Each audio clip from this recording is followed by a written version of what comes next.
पारधी विद्यार्थ्यांच्या स्वप्नांना नवी भरारी. एकेकाळी शिक्षणाच्या मुख्य प्रवाहापासून दूर राहिलेल्या पारधी समाजातील विद्यार्थ्यांच्या आयुष्यात आता परिवर्तनाची नवी पहाट उगवत आहे.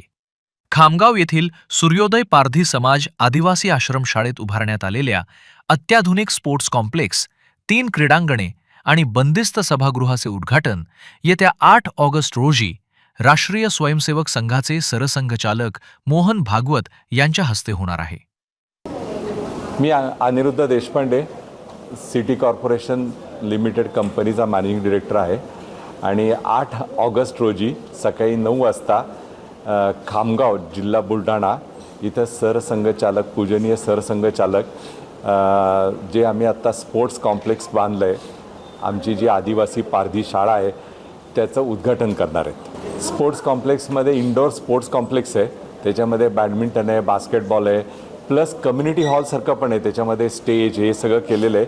सो कम्युनिटी हॉल पण आहे, बाकीच्या वेळी गॅदरिंग्स ह्याच्यासाठी वगैरे वापरता येईल. आणि एक्सटर्नल आउटडोअरला 3 मैदानं आहेत, हँडबॉल, व्हॉलीबॉल, बास्केटबॉल असे सगळे मैदानं पण तयार केलेली आहेत आणि त्या स्पोर्ट्स कॉम्प्लेक्सचं उद्घाटन 8 तारखेला करतील. पूजनीय सरसंघचालक येणार आहेत आणि मध्य प्रदेशचे मुख्यमंत्री येणार आहेत आणि आदिवासी विभागाचे जे मंत्री आहेत महाराष्ट्राचे, उईके साहेब आहेत आणि तिथले जे पालकमंत्री आणि लेबर मंत्री आहेत, फुंडकर साहेब, ते पण तिथं येणार आहेत या कार्यक्रमात. अमनोरा येस फाउंडेशनच्या पुढाकारातून शिक्षण, ई-लर्निंग, कौशल्य विकास आणि क्रीडेला चालना देणारे अनेक उपक्रम राबवले जात आहेत. 8वी 9वीच्या मुलांच्या आम्ही पुण्याला पण ट्रिप आणतो. पुण्याला ट्रिप आणल्यानंतर पहिल्यांदा त्यांना पूर्ण पुणे दाखवतो आम्ही. Army sports complex, NDA. So NDA बघितल्यानंतर त्यांना वाटतं की मी का NDA जाऊ शकत नाही, तर NDAमध्ये ते जाऊ शकतात. हे पण त्यांना त्यांचं विजन ओपन व्हायला लागतं. तिथं 1ली ते 10वी नॉर्मल शिक्षण आहे, त्याच्याबरोबर 8वी 9वी नंतर आम्ही त्यांना स्किल डेव्हलपमेंटचं ट्रेनिंग द्यायला चालू करतो. तर स्किल डेव्हलपमेंटमध्ये प्लंबिंग, इलेक्ट्रिकल, वेगवेगळे काही मेकॅनिकल आहेत. मग ते तिथनं जे शिकतात त्यांना परत बाहेर जाऊन दुसरीकडे ट्रेनिंग घ्यावं लागतं. सो मग औरंगाबादला जे मोठं ट्रेनिंग स्कूल आहे तिथं ते महिनाभर राहतात. मग त्याच्यानंतर त्यांना ॲश्युअर्ड नोकरी मिळते.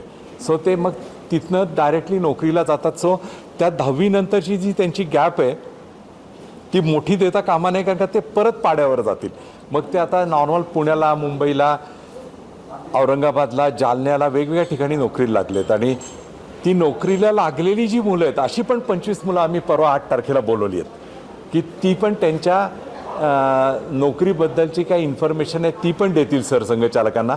म्हणजे हे जे मेन प्रवाहामध्ये या मुलांना आणायचं, हे पारधी समाजाचं त्यांचं जे टार्गेट आहे ते पण लवकरात लवकर पूर्ण करण्याच्यासाठी आम्ही थोडासा हातभार लावतोय.